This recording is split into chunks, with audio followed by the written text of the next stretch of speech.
Selamat siang, saya sampaikan kepada ibu-ibu semua yang berkenan hadir dalam acara kita ini. Nah, pada saat ini kita akan berbicara tentang budaya positif. Budaya positif itu bisa ada di sekolah, di kelas, ataupun di rumah, dan dimanapun kita berada. Nah, sebelum kegiatan ini kita mulai, kita berdoa dulu. Kami sekalian berdoa, teman-teman. Kita berdoa dalam nama Bapa, dan Putra, dan Roh Kudus. Amin.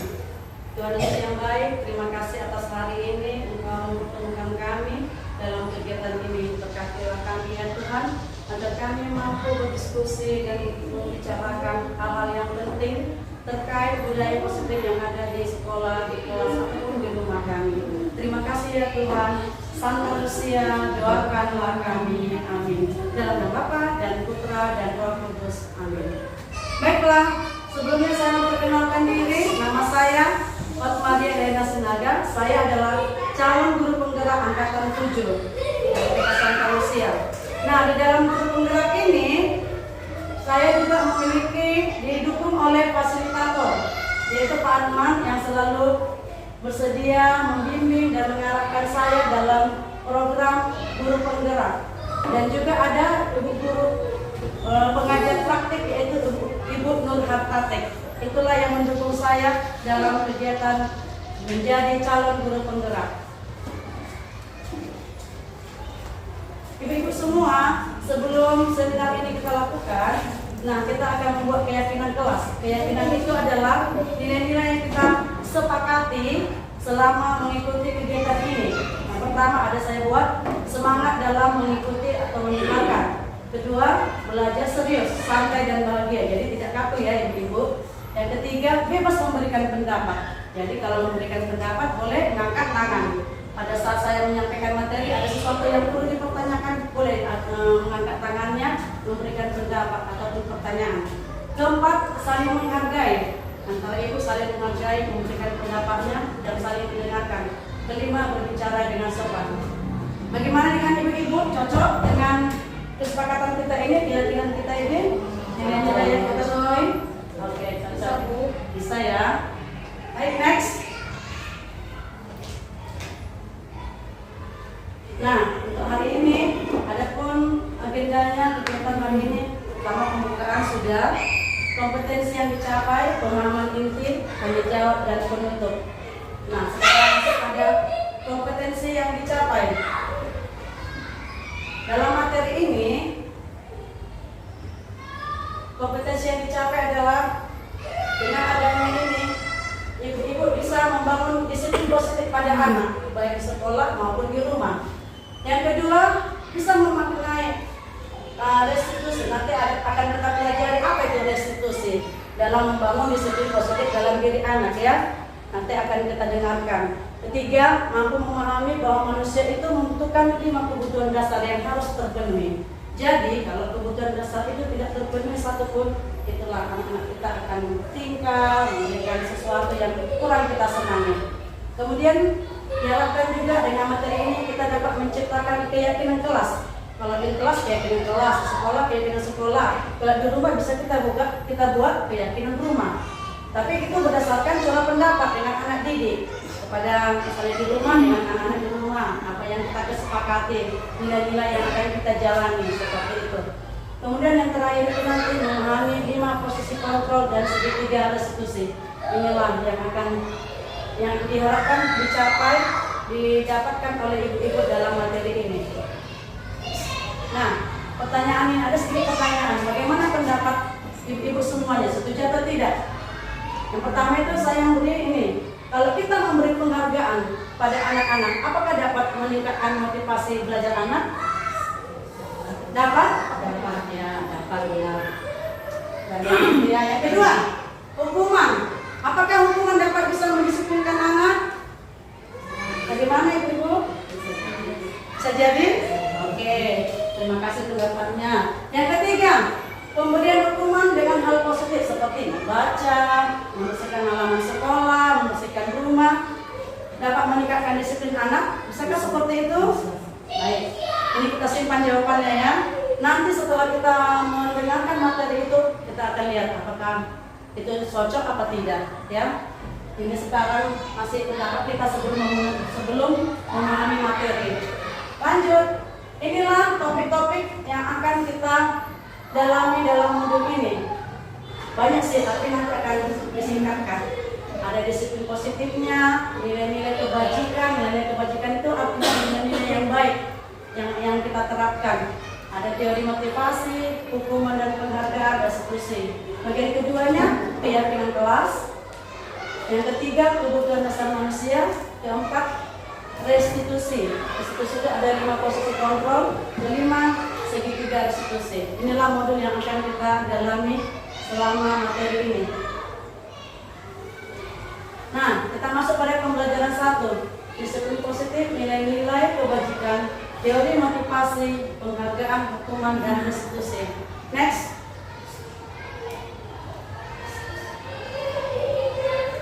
Ini, sebelum sampai itu sekarang saya akan membuat sebuah permainan. Caranya gini, nanti ibu berpasangan. Satu orang, seandainya umpamakanlah menuliskan satu kata sini yang menurut ibu itu yang paling berharga. Contohnya paling berharga emas, seumpamanya ditulis emas. Lalu sudah dituliskan yang berharga di sini, benda yang berharga ini kita anggap ini yang paling berharga, kita kepal, tutup. Lalu teman kita mau berusaha untuk membuka. Nah, kita akan lihat apakah terbuka atau tidak. Begitu ya, kita peragakan dulu, baru nanti kita akan memberi pendapat. Ya, saya bagikan ini satu sama ibu. Ya, umpamanya menuliskan sesuatu di dalam hal yang penting, hal yang sangat berharga. Umpamanya dalam hatinya boleh disebut, walaupun tidak dituliskan dalam hatinya. Sesudah itu digulung, dilipat. Ada pulpen.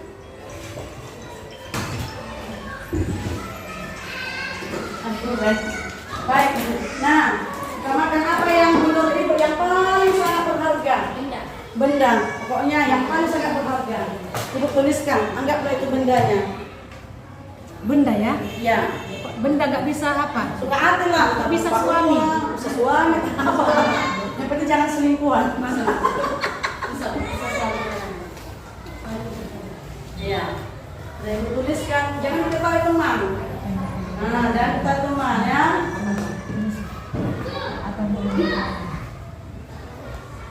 Jangan tahu teman. Rahasia pribadi. Dirimu sendiri, Bu.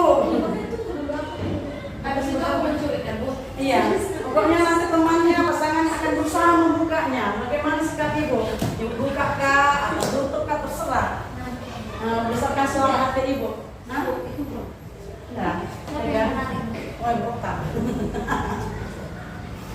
Nah, oke. Dulu kertasnya. Nah, kepalkan. Ibu kepal. Sekuat tenaga toh.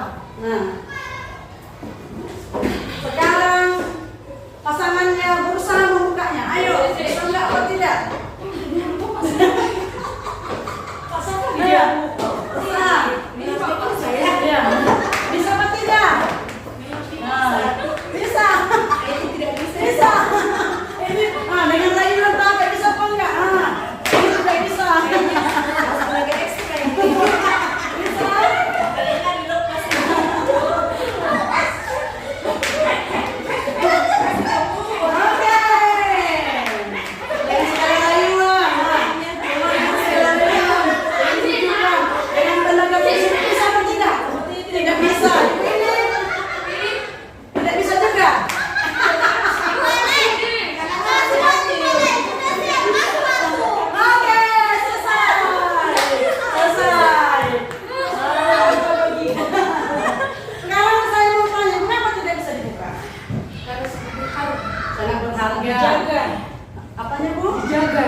Jangan menjadi milik dia. Jangan menjadi milik dia karena sangat berharga. Kalau dari pihak ibu, Memang hanya milik sendiri. tidak bisa diganggu. Ya, tepuk tangan untuk semuanya. Satu lagi ibu ini. Ibu kenapa tadi sampai mau apa? Tadi kan? Karena kalau ini didapat baca lagu. Nggak bisa nih saya.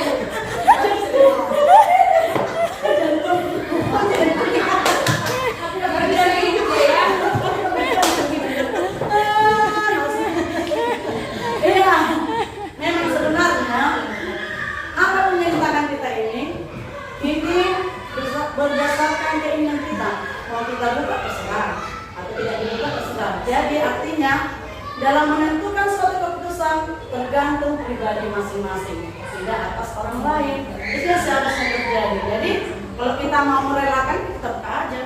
Tapi karena kita tidak mau orang lain yang memilikinya, ya kita tahan, kita pertahankan sekuat tenaga. Itulah dia dari teman ini. Oke, terus ini ada perubahan paradigma. Paradigma itu adalah cara berpikir, cara berpandangan, memandang. Nah, sebelumnya ada pandangan bahwa kita itu bisa mengubah orang agar berpandangan sama dengan kita. Bagaimana ibu guru dan ibu-ibu semuanya? Apakah kita bisa mengubah orang untuk berpandangan sama kita? Nah, jadi stimulus yang lalu. Kemudian dengan berjalannya waktu ada para ahli berubah. Rupanya kita berusaha memahami pandangan orang lain dengan tentang dunia ini, bahwa kita hanya memahami pandangan orang lain. Contoh seperti ini, si ibu ini melakukan sesuatu hal yang tidak benar. Lalu kalau yang dulu kan kita langsung melakukan, kita mengubah dirinya, harus mengikuti apa yang saya mau begitu. Tapi sementara dari kontrol ini mengatakan kita harus melihat bisa gimana dia melakukan itu. Itulah pandangan kita terhadap ini, apa motivasinya, apa latar belakangnya. Itu ada perubahannya paradigma. Kemudian sebelumnya ada perilaku buruk dilihat sebagai suatu kesalahan. Tetapi pada teori berikutnya itu semua perilaku memiliki tujuan. Contohnya kita membeli makanan ada tujuan karena perut kita lapar, ya kan? Kita ada orang juga mau mencuri, itu ada tujuannya juga karena dia butuh, tapi sebenarnya itu tidak baik kan? Itu dia. Terus itu orang lain bisa mengontrol saya, bisakah orang lain mengontrol kita? Bisa atau tidak? Tidak bisa. Ya, makanya sekarang teorinya berubah. Hanya Anda sendirilah yang bisa mengontrol diri Anda. Kemudian saya bisa mengontrol orang lain. Bisakah ibu mengontrol ibu yang satu ini? Tidak bisa. Ibu bisa mengontrol ibu yang satu ini? Tidak bisa. Jadi yang sekarang ini kita tidak bisa mengubah orang lain. Jadi ini yang benarnya. Kemudian pemaksaan. Pemaksaan itu bila kita yang sebelumnya nggak mau kita paksa, ayo kerjakan. Tuh sebelumnya. Terus sekarang ini diharapkan ada kolaborasi, ada konsensus. Konsensus artinya pilihan, mengajak berbicara. Bagaimana menurut kamu? Ada gitu komunikasi dua arah untuk menciptakan sesuatu yang diperlukan. Kemudian yang terakhir ini stimulus respon ini, dulu model berpikirnya menang kalah. Pokoknya siapa yang kuat dia menang. Kalau yang dia lemah dia kalah. Kalau sekarang tidak, karena kita kolaborasi, jadi sama-sama menang begitu ya. Tidak menyombongkan diri, tidak egois. Next. Nah sekarang kita masuk pada disiplin. Apa arti disiplin? Nur ibu-ibu lah, apa arti disiplin? Tata aturan ya. Ibu yang cantik, disiplin itu apa?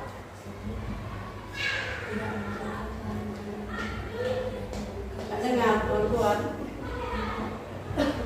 Tidak melanggar aturan. Oke, terima kasih jawabannya. Ibu sana. Ibu apa? Ibu Destia. Nah, awalnya disiplin itu berasal dari bahasa Latin, yaitu artinya belajar.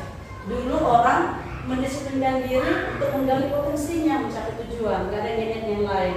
Dia berusaha menggali supaya apa yang cita-cita akan tercapai.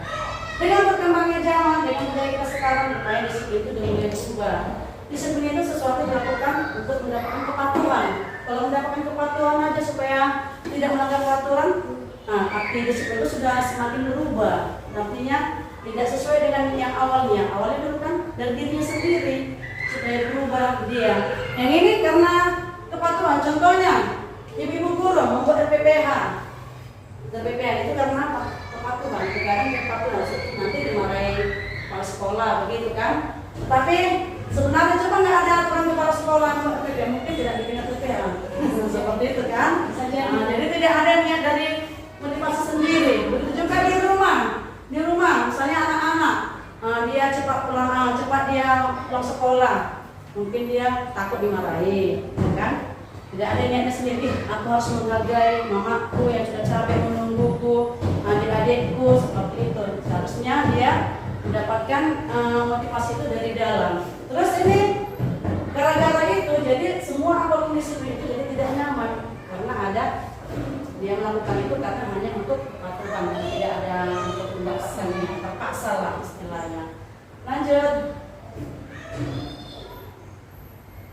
Nah ini dia nilai kebajikan.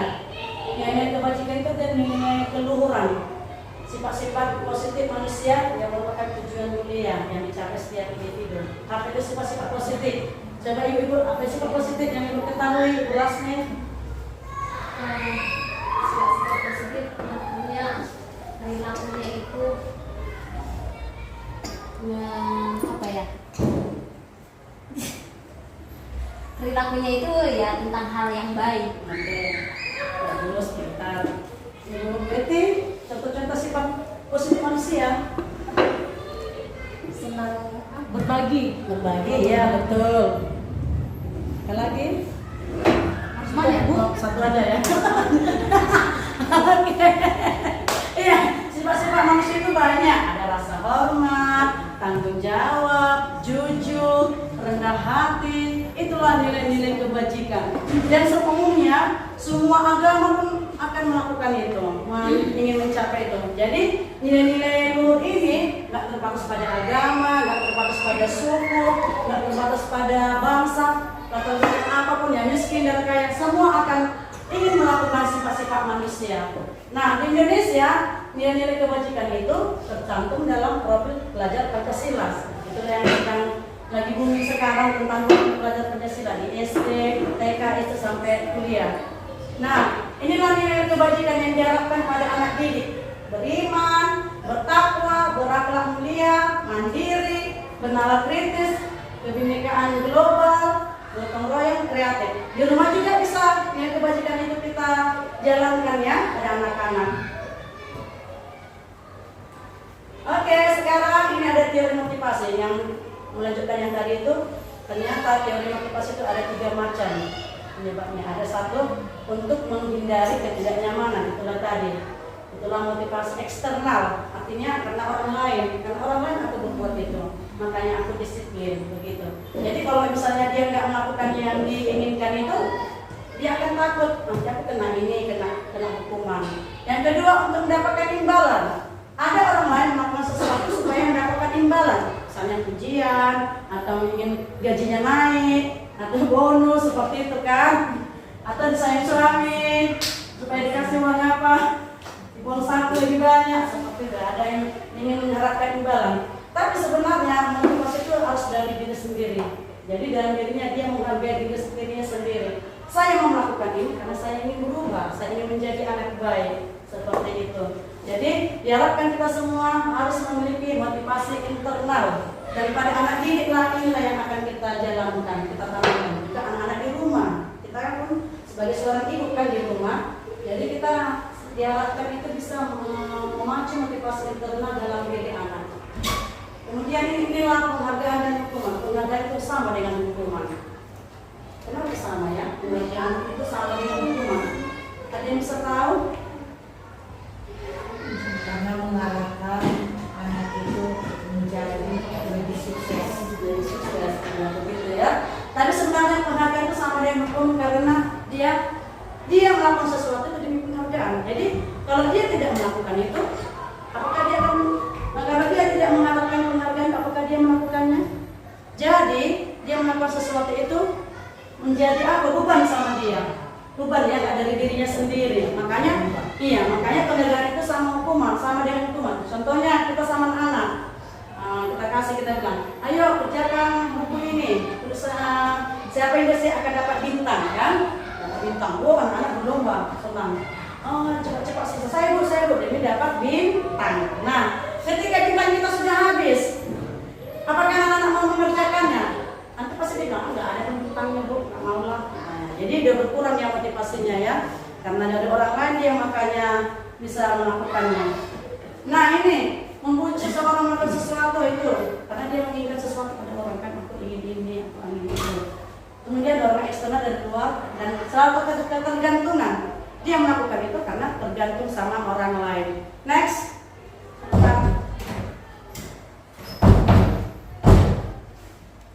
Selanjutnya inilah dia dampak dari pemberian penghargaan itu. Ada penghargaan jangka panjang dan jangka pendek. Baru penghargaan itu bisa menghukum kayak tadi sudah diterangkan.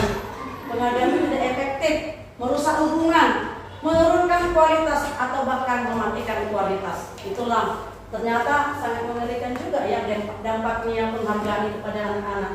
Selama ini kita merasa penghargaan itu ingin membangkitkan motivasinya, rupanya tidak. Secara tidak sadar rupanya kita melemahkan kreativitasnya. Nah, inilah jangka pendek. Jadi penghargaan itu efektif apabila dilakukan dalam jangka pendek. Contohnya lomba menari kan pendek, dalam jangka pendek dia selesai sampai situ saja, tidak sampai berlarut-larut. Tapi jika penghargaan itu berulang kali, misalnya di rumah, ayo nak kamu makan, nanti saya kasih permen. Nah, besoknya lagi kasih permen, besoknya lagi kasih permen. Nah, dia akan itu penghargaan itu akan membelenggu dia dan tidak akan menumbuhkan motivasi dari dirinya. Terus penghargaan itu bila kita melakukan sesuatu terus berharap mendapatkan penghargaan itu yang jadi tidak baik. Dia tidak akan menyadari tindakan yang baik. Next.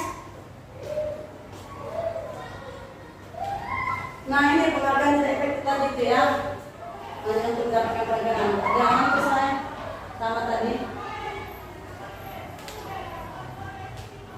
Lanjut. Nah, ini merusak hubungan. Paham nggak ibu-ibu bisa merusak hubungan penghargaan itu? Ini satu mengakibatkan rasa iri hati. Coba kita pikirkan. Misalnya sekolah SD kan ada lomba apa?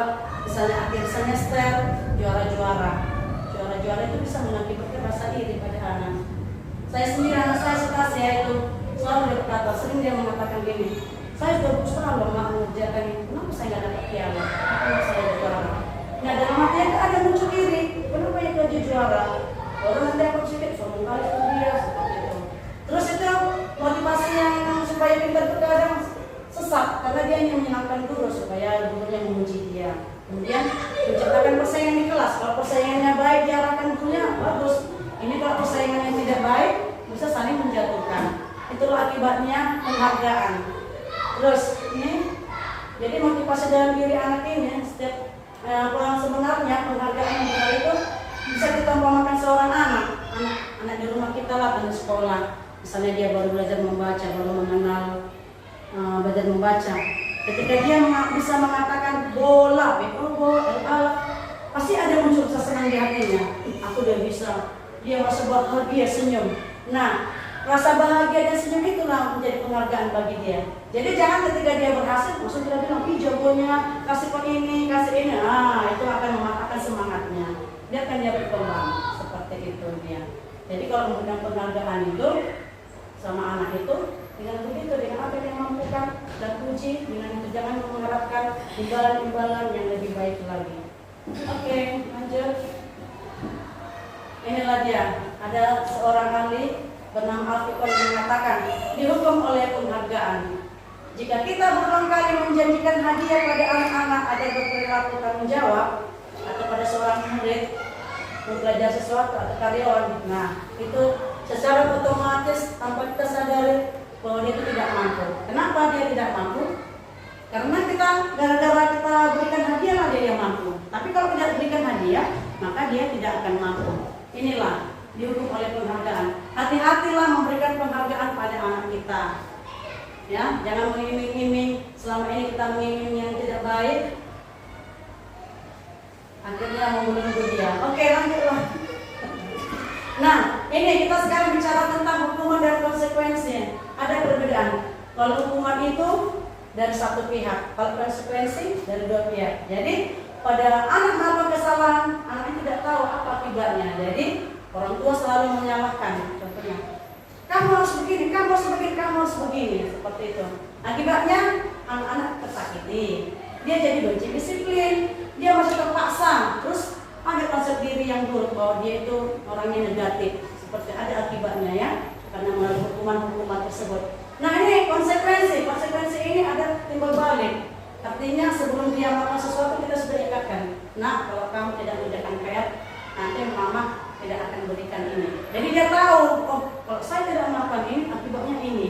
Jadi dengan itu dia tidak akan merasa apa, tidak merasa tersakiti. Walaupun hanya ada sebagian yang tidak baik, tapi dia aku sadar, aku yang salah kok. Depan terus aku dihukum. Depan terus aku mendapatkan konsekuensinya seperti itu. Jadi mana yang lebih baik, hukuman atau konsekuensi? Halo, Iya, konsekuensi ini anak tahu apa yang dilakukannya. Iya, apa akibatnya dia akan mendapatkan sesuatu dari situ. Next.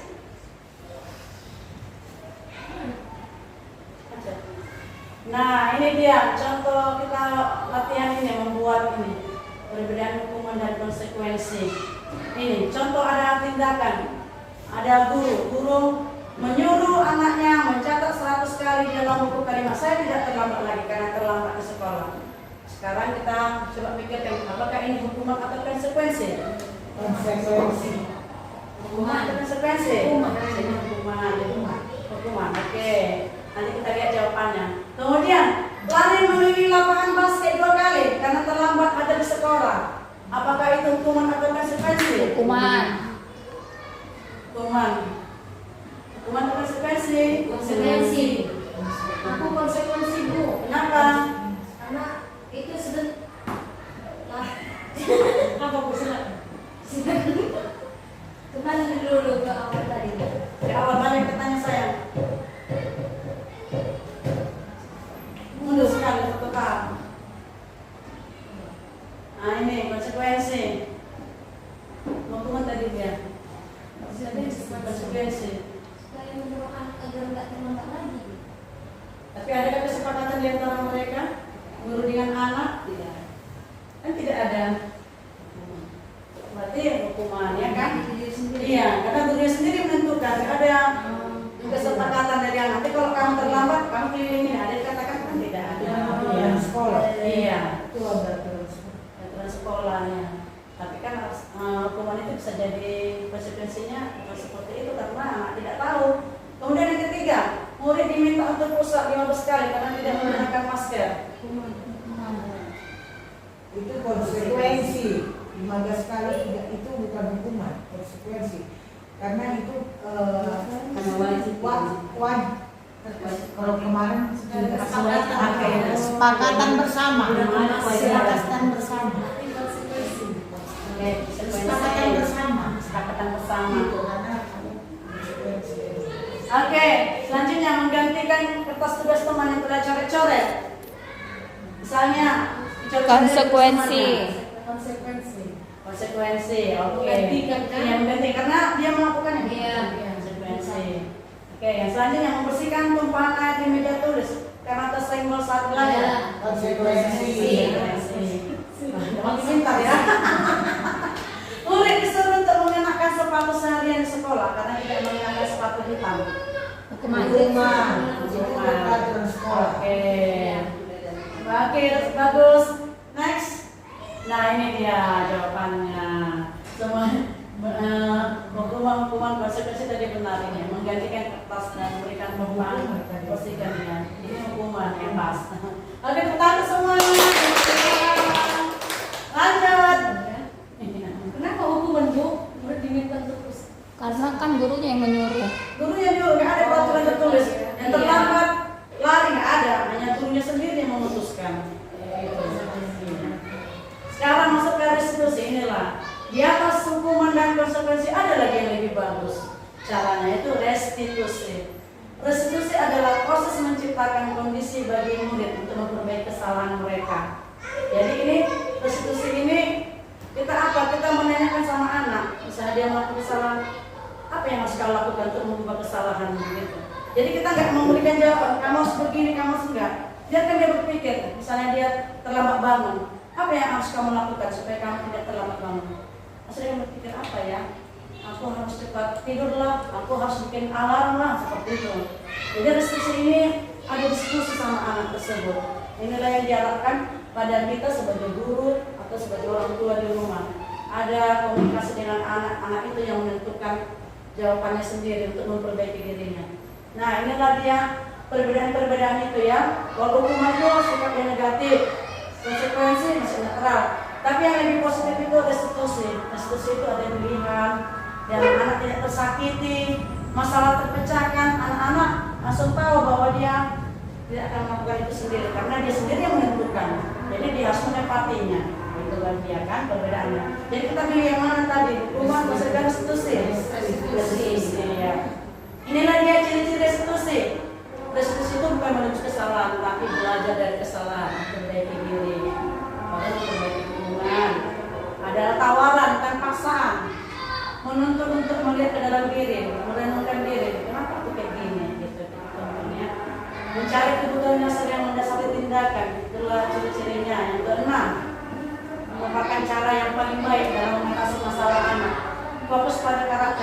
tindakan fokus pada solusi, mengembalikan murid yang salah pada komunitas, maksudnya pada saat dia yang berat, pada pelakunya yang lebih baik. Oke, sekarang kita masuk pada keyakinan kelas.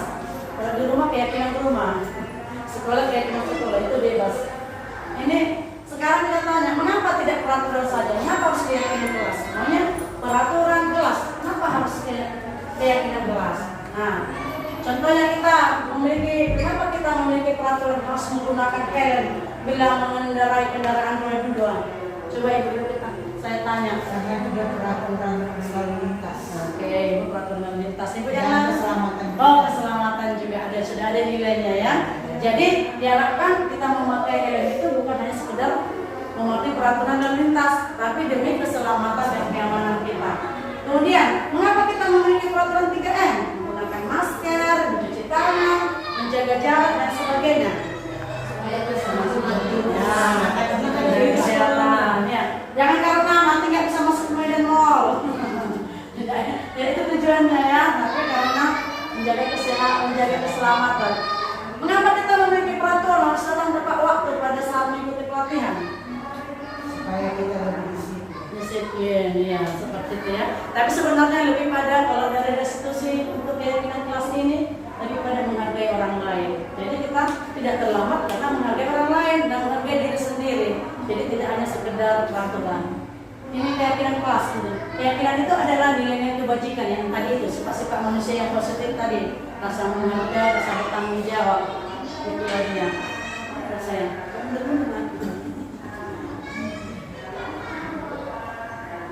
Ada lagi saya. Oke, ini nilai kebajikan itu ya. Baik yang tertulis atau tak tertulis, itulah yang keyakinan kelas yang kita sepakati. Misalnya rendah hati, jujur, sopan, seperti itu nilai-nilai kebajikan.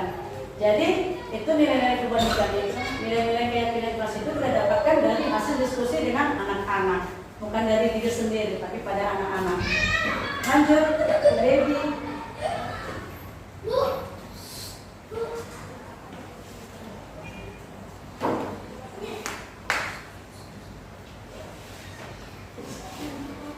Oke, bentar ya nak, bentar ya, sedikit lagi. Ini ada peraturan. Peraturan selalu kembalikan buku ke tempatnya. Coba kira-kira apa keyakinan itu dari nilai-nilai dari situ yang kita dapatkan. Bukan hanya sekedar kembalikan buku ke tempat, bisa saja anak selalu kembalikan buku ke tempat, tapi dia nggak tahu arti nilainya itu. Sekarang kita cari coba kita beri jawaban. Kembalikan buku ke tempat, apa nilai keyakinannya? Biasa merapikan buku tanpa disuruh seperti itu.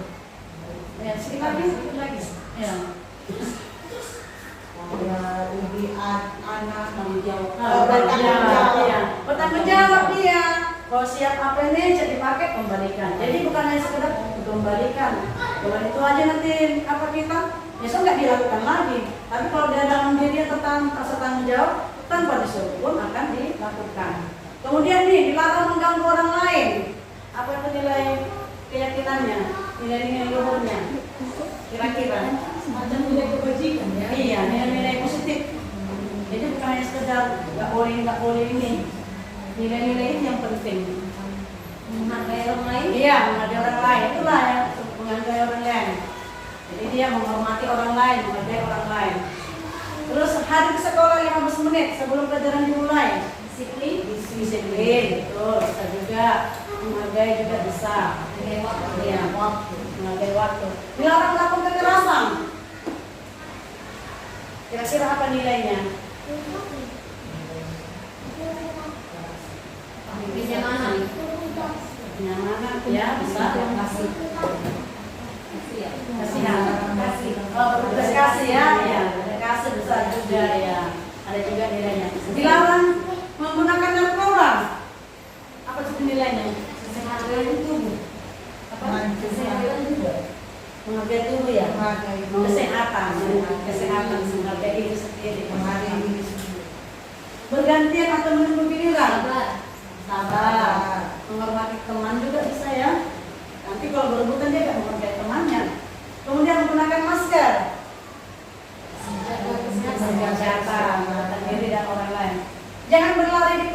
koridor? Keselamatan. Keselamatan ya. Jadi minta tepuk tangan. Next. Mana? Nah inilah jawabannya. Tanggung jawab. Rata-rata ini tanggung jawab. Bila 100 semua kalau ujian bila 100 gitu. Malah ada beberapa menit. Lanjut. Inilah contoh keyakinan kelas. Nah, kalau di rumah nanti bisa dibikin jam. Jam segini harus di rumah. Bangun jam segini, belajar jam segini, tidak main game. Kalau di sekolah ini jaga kebersihan. Bikin gambarnya baru ini. Saling menolong. Ini terutama sering. Simpanlah alat tempat semula. Itu perlu juga di rumah dan di sekolah. Disiplin, senyum, sapa, menolong. Ya, ini contoh keyakinan kelas ya. Langkah baiknya bila kita buat ini, tapi dengan cara berdiskusi dengan anak-anak, bukan kita sendiri yang mengungkapkannya. Baiklah ibu-ibu semua, setelah kita mendengarkan penjelasan tentang keyakinan kelas, berikut adalah contoh keyakinan kelas yang saya praktekkan di kelas saya, kelas B kreatif. Nah, dalam pembuatan keyakinan kelas itu, pertama-tama saya akan menjelaskan kepada anak apa itu keyakinan kelas. Keyakinan kelas itu saya sederhanakan berupa perbuatan-perbuatan yang baik, sikap-sikap yang baik yang akan dilaksanakan anak-anak di dalam kelas. Langkah-langkah yang saya lakukan adalah pertama, memberikan waktu kepada anak untuk mengungkapkan pendapatnya masing-masing. Ada yang mengatakan bicara dengan sopan, ada yang mengatakan bekerja sama atau gotong royong, ada yang mengatakan membuang sampah pada tempatnya, ada yang mengatakan tidak berantem, dan banyak lagi yang mereka ungkapkan. Setelah mereka mengungkapkan isi hati mereka, lalu saya akan meletakkan gambar-gambar sesuai dengan apa yang mereka ungkapkan di atas meja. Kemudian mereka bergiliran mengambil salah satu gambar yang mereka inginkan sesuai dengan apa yang mereka sebutkan tadi. Lalu anak tersebut di depan kelas mengungkapkan apa yang mereka katakan itu melalui gambar tersebut. Setelah itu mereka akan menempelkan gambar tersebut pada karton yang telah saya sediakan. Nah, begitulah cara kami membuat keyakinan kelas. Oke, ibu-ibu semua, mari kita ikuti video pembuatan keyakinan kelas di kelas kreatif.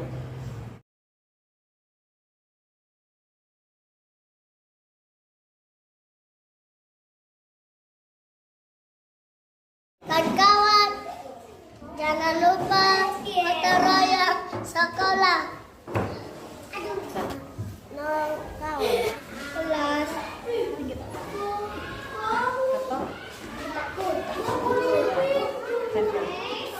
Kawan-kawan bersihkan kelas. Kawan, mari kita duduk sapan. Kawan-kawan.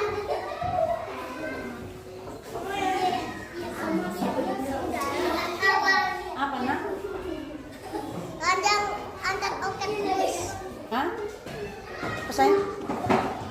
Antar elak. Nyapu. Mama. Ya. Kawan nyapu. Gak boleh berantem. Ya. Kawan-kawan, kalian duduk dengan tertib. Pintar, good. Kawan-kawan, mari kita buang sampah secepatnya. Good. Kawan-kawan, Tidak boleh. jangan boleh berantem sama temannya. Oke, good. Tempo suka hati nak, mau di mana suka hati? Iya, bebas. Kalau datang sekolah harus salam. Pulang sekolah. Pulang sekolah harus salam juga. Mari kita belajar di guru. Iya, bagus. Kawan, kita harus bicara sopan, tidak teriak-teriak. Ngerti kawan-kawan? Nanti kawan-kawan. Oke. Nah, tempel. Wah, hebat. Nah, teman-teman, inilah dia keyakinan kelas kita. Tepuk tangan.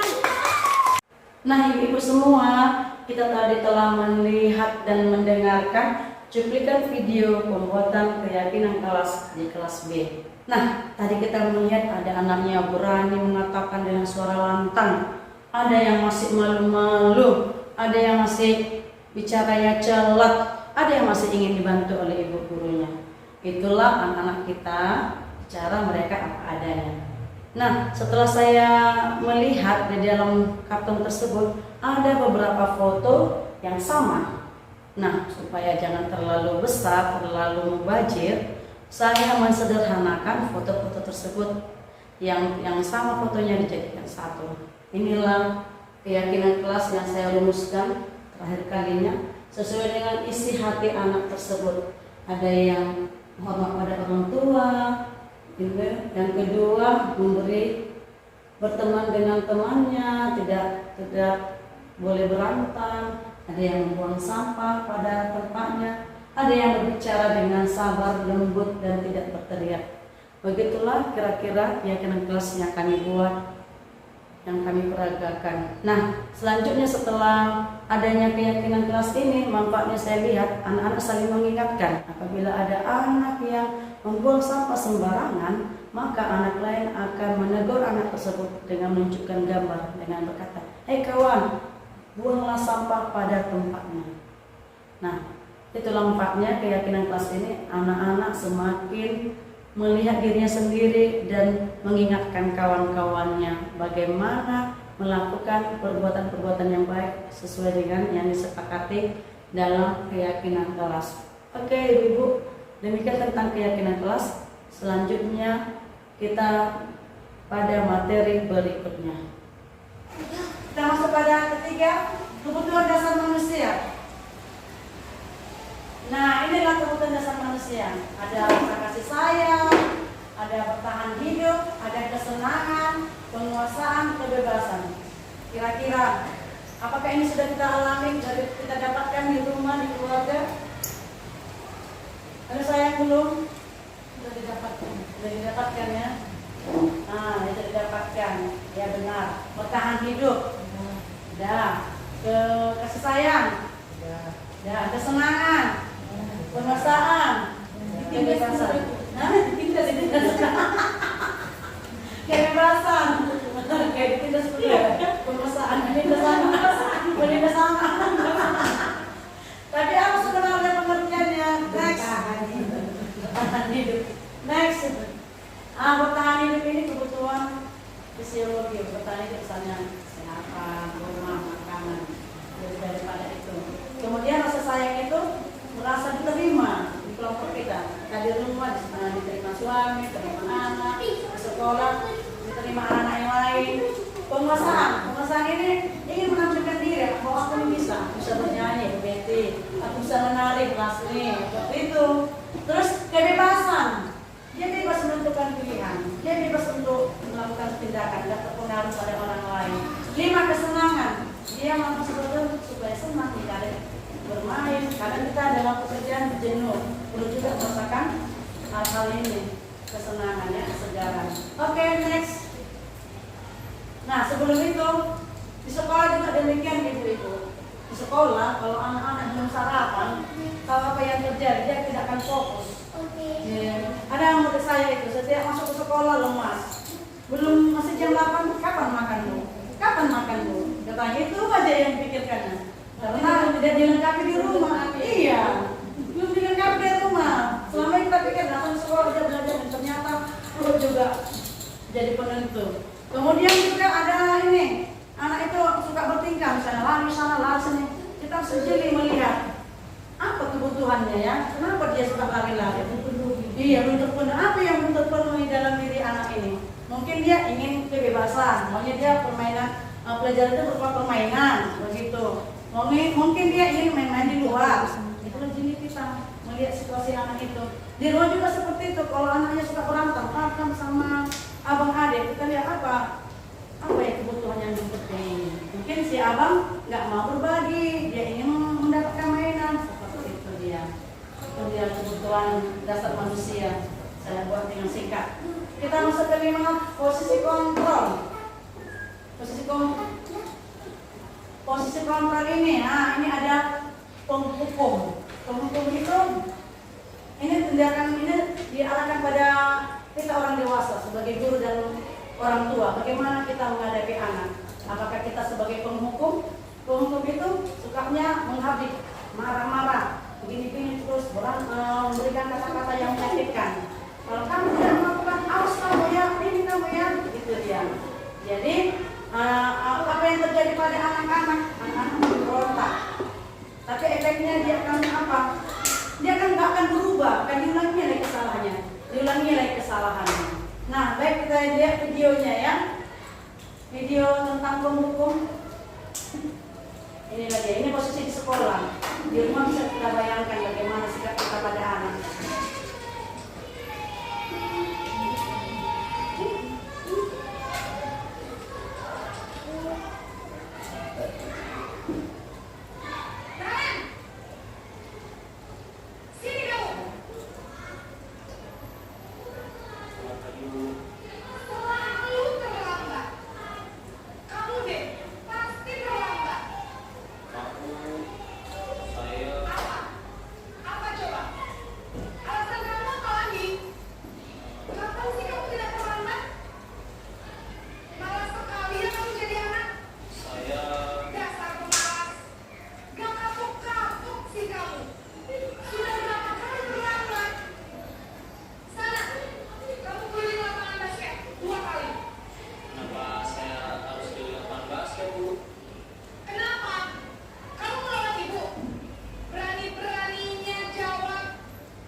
Nah, itulah dia posisi sebagai penghukum. Coba kita lihat, hanya satu pihak saja yang berperan, hanya gurunya. Tidak memberi kesempatan pada anak untuk memberikan pendapat mengapa dia terlambat.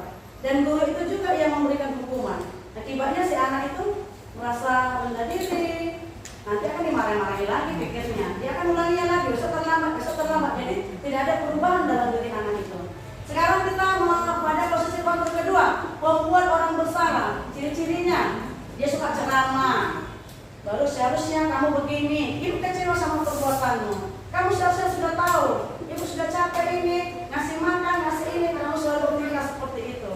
Nah, apa yang terjadi pada anak akan merasa rendah diri dia. Udahlah, aku memang salah kok, aku memang ini kok, memang tidak berguna aku, seperti itulah terjadi pada diri anak. Berikut videonya membuat orang merasa bersalah.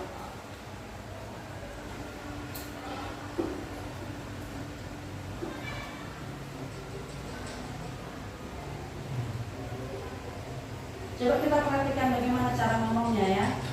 Pasti berbeda dengan penghukum.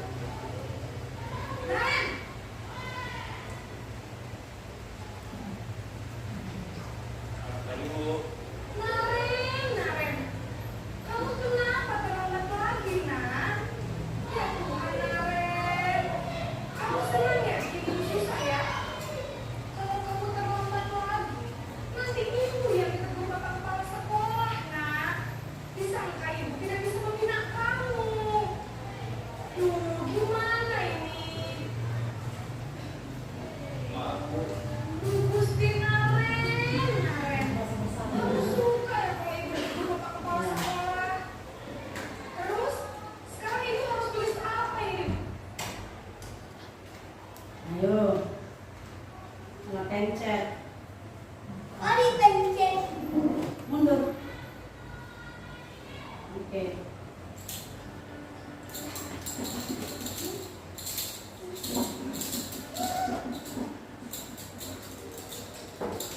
Tolong ya Bu ya, sabar.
caranya pertama, ibu guru itu lebih tekanannya lebih keras dan Ya.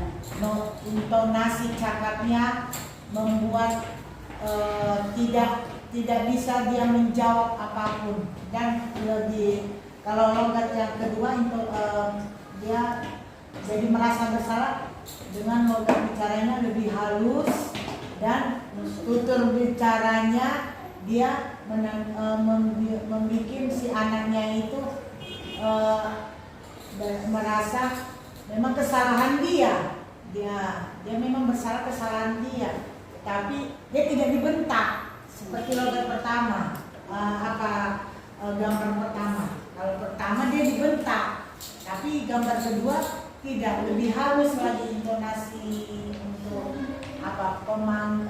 memanggil namanya. Terima kasih Bu. Nah, benar sekali, lebih halus. Tapi lebih penekanannya juga si ibu itu jadi apakah istilahnya? Menyudutkan dirinya sendiri. Katanya, nanti gara-gara kamu lah ibu susah, gara-gara kamu lah ini, sehingga si anak merasa bersalah. Apakah itu tindakan yang baik? Dua-duanya tidak baik ya, sama-sama tidak baik itu. Sekarang kita pada posisi kontrol sebagai teman. Sebagai teman ini ciri-cirinya dia membuat alasan-alasan untuk muridnya, baru melakukan, ayolah lakukan demi ibu, ayo membujuk dia, kerjakanlah demi ibu, ini beginilah katanya. Baru ini dampaknya pada murid, dia tidak mandiri, tergantung pada si ibu tersebut, ibu gurunya atau pada orang tuanya. Oke, videonya ini sebagai posisi teman.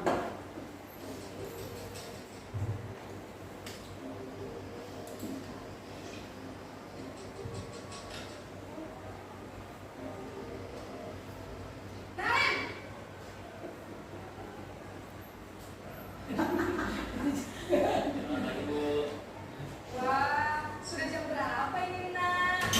Lambat lagi ya saya. Iya Bu, habis ibu saya Sama-sama ya. saya Bu. Kamu malah menyalahkan ibu kamu. Kamu bukannya anak yang larinya paling kencang. Kok terlambat sih? Iya Bu, saya memang terlambat bangun tadi. Jadi biarpun saya lari kencang, tetap gagal kejar Bu. Ya sudah sana. Nanti lain kali larinya lebih kencang lagi ya. Biar gak terlambat lagi. Bikin seneng ibu. Demi ibu. Bisa kan? Bisa Bu. Ya sudah sana masuk kelas. Ibu beresin urusan absen kamu. Kamu ini ada dasar aja. Nah, posisi sebagai teman ini, itu bu gurunya merasa seperti teman dan dari logat-logatnya juga. Tapi hal yang tidak baik dari posisi teman ini adalah harusnya pekerjaan anak ini jangan dari gurunya gitu. Udahlah ibu aja mengerjakannya seperti itu. Jadi suka-suka kan. Jadi rasa tanggung jawab pada anak itu tidak ada. Contohnya saya sering bilang anak-anak selesai bermain. Jadi kan berserakan mainan. Sudah itu apa yang terjadi? Udah Bu, bantu Bu, ya kasihan juga kan. Jadi udahlah ya dibantu lah. Jadi anak itu nggak bisa bertanggung jawab. Udahlah lakukan anak-anak. Salah juga rupanya. Di dalam juga seperti itu, misalnya bapaknya tukang marah kalau nggak siap PR-nya, mamanya benar supaya aman kita kerjain aja. Ternyata membuat itu sama anak-anak jadi tidak baik, dia nggak bisa bertanggung jawab. Sekarang posisi sebagai pemantau, ini gurunya hitung-hitungan, mengukur, nanti kok diginikan kayak mana, ada peraturannya, ada seperti ini. Kita nanti beratkan pada sanksi ya. Kalau dia tidak melakukan itu apa yang konsekuensinya? Kita masuk videonya Bu. Ini ya sebagai pemantau. Kita lihat tata bicaranya, penekanannya di mana.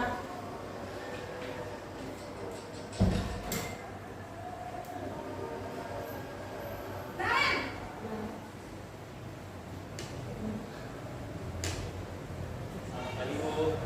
Nah, Ren, apa peraturan sekolah kita tentang jam berapa kita harus masuk sekolah, Nak? Kita harus di sekolah jam 7 Bu. Iya, betul. Sekarang sudah jam 7. Kalian sudah tahu konsekuensinya jika terlambat hari, sejam istirahat selama 20 menit. Iya benar, konsekuensinya demikian. Jadi nanti jam 9.30 pas istirahat, kamu harus tinggal di kelas, kerjakan tugas tambahan untuk ketertinggalan kamu, ya. Baik Bu. Oke, pada posisi pemantau ini karena ada peraturannya, peraturan akan ditepati oleh anak-anak. Tidak tepati akan menerima sanksinya. Tapi apakah itu akan merubah anak untuk berubah? Tidak ya, masih kurang lagi karena dia hanya melakukan sesuatu karena takut dimarahi, takut dihukum. Seperti itu. Sekarang kita kelima, posisi kelima, manajer.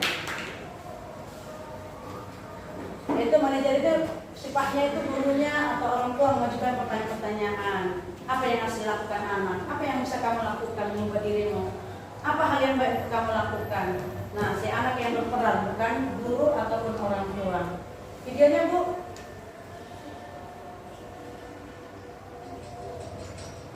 Ini posisi terakhir sebagai manajer.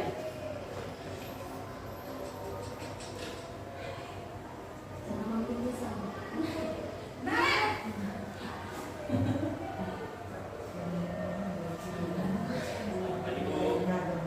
Selamat pagi, Naren. Maaf Bu, saya terlambat. Iya, sekolah masuknya jam 7, sekarang sudah jam 7.20. Jadi sekarang bagaimana ini, Naren? Maaf Bu, saya lupa setel alarm saya sekolah. Baiklah, menurut kamu, keyakinan sekolah yang mana yang perlu kamu tingkatkan? Menghargai diri sendiri dan orang lain mungkin ya Bu. Setuju. Jadi, apakah Naren meyakini prinsip saling menghormati tersebut? Iya Bu, saya meyakininya. Apakah Naren bersedia memperbaiki masalah keterlambatan ini? Bersedia Bu. Bagaimana kamu akan memperbaiki masalah keterlambatan ini? Saya akan coba untuk tidak lupa menyetel alarm saya Bu. Baik, kalau Naren buat alarm di rumah, ada orang yang kira-kira bisa bantu mengingatkan tidak? Ada Bu, kakak saya, Kak Emma. Ada lagi selain Kak Emma? Selain Kak Emma, ada ibu saya. Baik, jadi yang mengingatkan Naren adalah Kak Emma dan Ibu Alia. Kira-kira akan mulai setel alarm kapan nih, Naren? Setelah pulang sekolah, akan segera saya lakukan. Baik, jadi Naren akan setel alarm untuk bangun besok pagi dan akan diingatkan oleh kakak dan ibunda Naren ya. Ada lagi yang mungkin perlu dilakukan Naren agar tidak terlambat bangun lagi. Tidak ada Bu. Baik Naren, terima kasih untuk kerjasama kamu. Sekarang kamu perlu kembali ke kelas untuk belajar. Baik Bu, terima kasih. Oke baik, bagaimana tanggapan Ibu dengan posisi manajer ini? Asik? Cocok? Ada solusinya. Dan mereka sabar dalam hal itu. Ini Bu SMA ya Bu? Anak mereka juga ya, kita saya peragakan. Ada seorang anak. Nah, sebelum kita kan hujan, dengan bermain si anak ini kan bermain. Datang anak yang lain. Kan mainan sudah habis. Dia langsung merampok. Karena nggak dikasih kawan yang pertama ini, dipukulnya, tunggu gitu kan. Lalu saya ajak bicara berdua. Coba deh, kasih kawan itu kan. Itu bilang Bu, masa nggak kasih permainan katanya kan. Jadi menurutmu baik nggak sikap itu? Enggak sih Bu. Jadi seharusnya bagaimana? Katanya kan, seharusnya aku cari mainan yang lain Bu. Jawab dia nyala, dia jawabnya. Jawabannya atau tapi nggak umurnya. Maksudnya aku bisa cari mainan yang lain ya Bu. Nggak harus coba bukunya yang punya dia. Lalu apa lagi yang harus kau lakukan? Harusnya aku nonton TV Bu, ada di TV. Tak kenapa aku ribut ke TV. Lalu gimana sama si anak yang baru kecelakaan itu? Pertama aku bertanya, apanya yang dia menjawab? Iya, tapi kadang nggak sabar kita. Mau bicara mak nggak sabar kadang. Pada saat sibuk mengajar begini ngajar muslim. Itulah mengajak bicara itu nggak sabar. Jadi di rumah juga bisa kita lakukan. Kalau ada anak yang bermasalah itu, yang tidak bisa ngikut disiplin, kita tanya baik-baik. Apa yang dilakukan supaya nggak dilakukannya lagi? Udah paham ibu semua? Sudah. Ya, sekarang inilah ciri-cirinya pernyataan-pernyataannya. Kalau misalnya saya kecewa sekali sama kamu, itu namanya membawa orang merasa bersalah. Penghukum, kamu tidak benar-benar melakukannya, kamu pemalas, kamu ini, itu penghukum. Sebagai teman, ayolah lakukan demi mama, nanti supaya kasih ke dia teman. Sebagai pemantau, nah apakah kamu mau mendapatkan stiker? Kalau kamu kerjakan ini, kamu akan dapat ini. Itu pemantau ya. Bagaimana manajer? Bagaimana kamu bisa menyelesaikan masalah ini? Begitu dia. Jadi si anak yang berpikir. Terus yang terakhir ini ada pemimpin ini, kamu selalu paling yang terakhir. Itu dia kata-kata. Banyak lagi pernyataan-pernyataan yang mengatakan diri kita sebagai apa.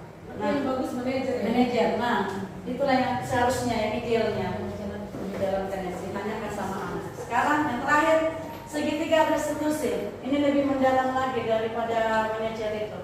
Ini segitiga restitusi ini adalah ketika anak melakukan kekurangan, kita akan menstabilkan identitasnya. Dia ajak bicara dulu. Misalnya dia kejadian di sekolah lah contohnya. Dia mendorong temannya saat bermain.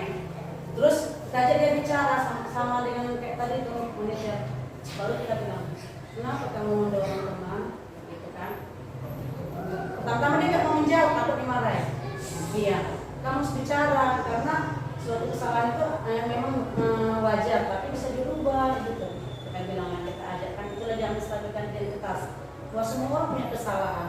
Kenapa kamu melakukannya? Gitu. Jadi dia terbuka menceritakan. Baru tahap kedua validasi kebutuhan.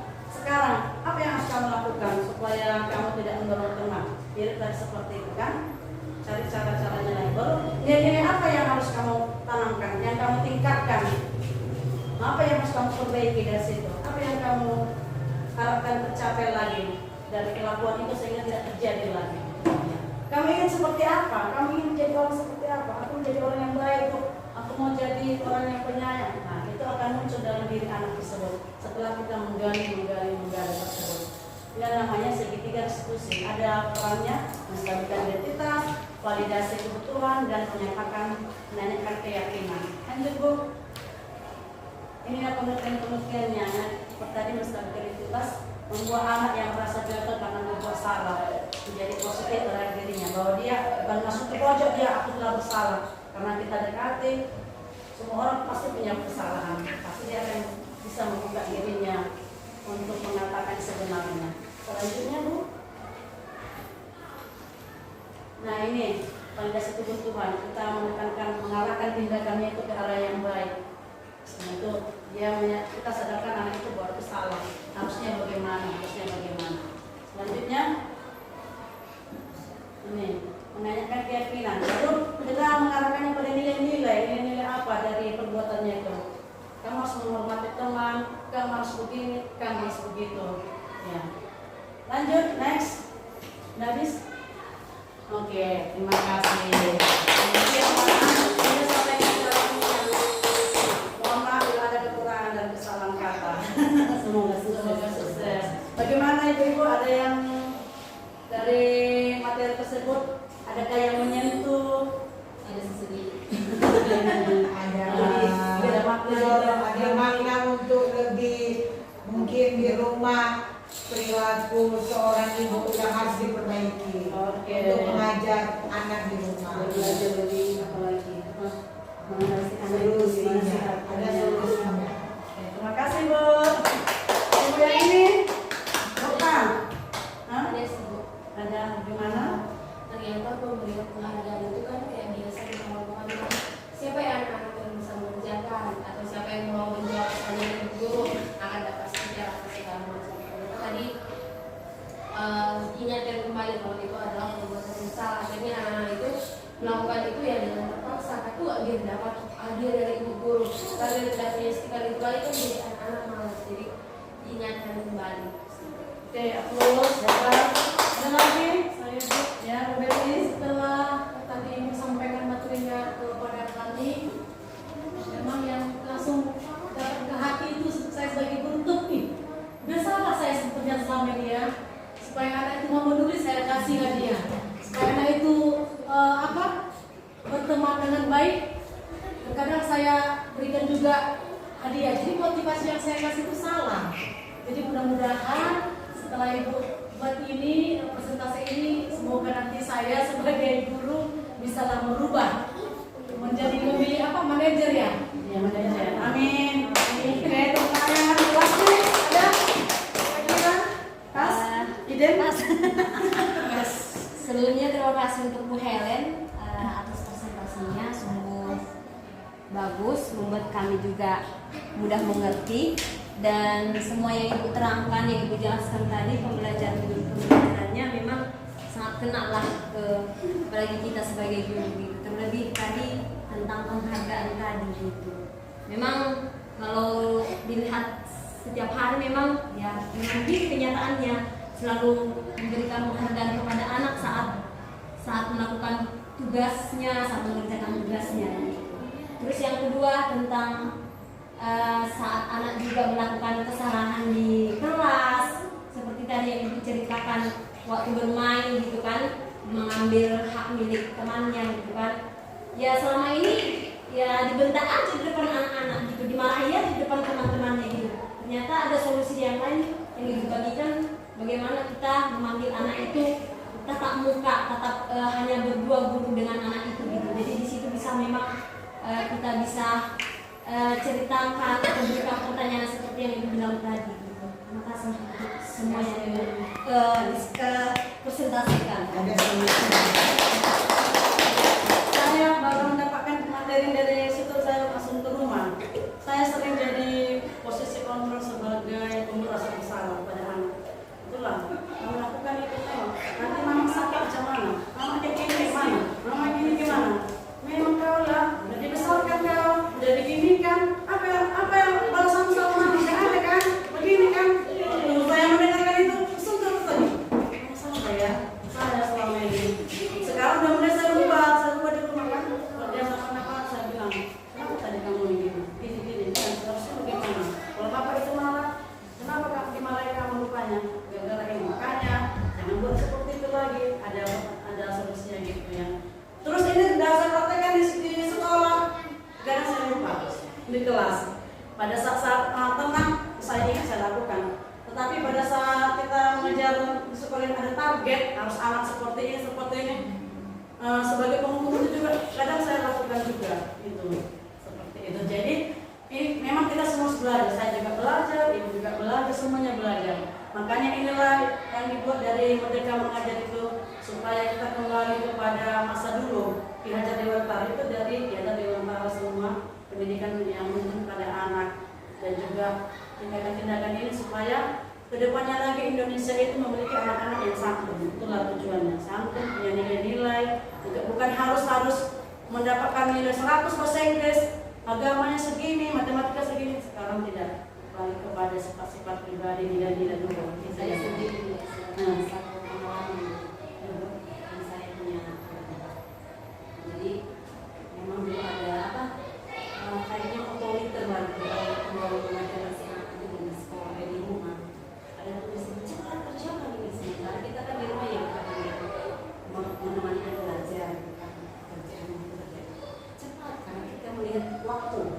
Nah cepat ini lagi mau jadi ini lagi biar fokus di mengajar si anak ini, cepat dikerjakan, nggak siap nanti ini. Itu udah berjalan lah. Anak saya yang pertama. Kalau saya membaca di handphone, gimana sih caranya kita mengajar si anak gitu? Selalu biarkan si anak bagian psikolog ya. Sering saya baca, biarkan si anak selalu belajar sekarang. Itu ya. Jadi anak saya di SK ya. Udah sebelum masuk sekolah, gimana kamu ini? Sama sekali nol, tidak tahu apa-apa. Terus buat ini, membuat saya nggak bisa. Jadi selalu saya ingat, sudah berjalan sesuai waktu. Cuman asalkan kita ingatkan, supaya ini berjalan ya.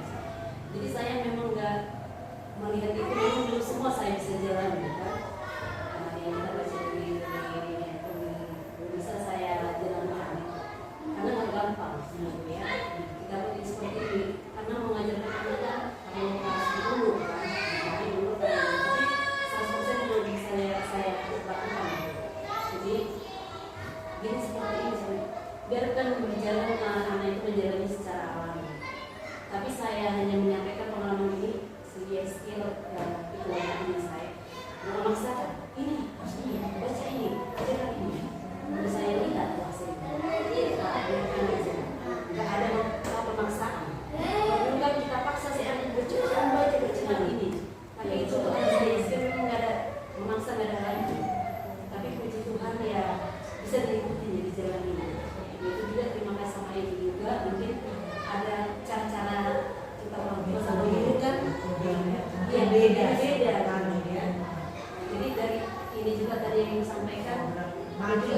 menarik ke rumah gitu. Ada ilmu yang Iya. dibawa ke di rumah Iya. untuk Jadi memang sih anak itu memang diterapkan. tidak bisa dipaksa. Ya, itu dia hanya satu yang saya ambil, tidak bisa dipaksa. Tapi hanya kesabaran lah yang dibutuhkan. Jadi terima kasih juga Bu, karena saya sendiri ya sudah mengundang dari pengalaman, karena bisa kita bawa ke rumah itu. Jadi terima kasih untuk semuanya. Kita akan berdoa penutup. Bapak lewat. Dalam nama Bapa, Putra, dan Roh Kudus. Amin. Terima kasih ya Tuhan karena Engkau menyertai kami selama seminar kecil ini sehingga kami bisa berbagi pengalaman menimba ilmu dari materi-materi yang kami alami. Semoga ini dapat kami laksanakan berangsur-angsur sedikit demi sedikit demi untuk perkembangan anak menjadi yang lebih baik. Terima kasih ya Tuhan, anggaplah kami sampai ke rumah dengan selamat supaya kami bersukacita bertemu dengan keluarga kami. Terpujilah namamu selama-lamanya. Santa Lucia.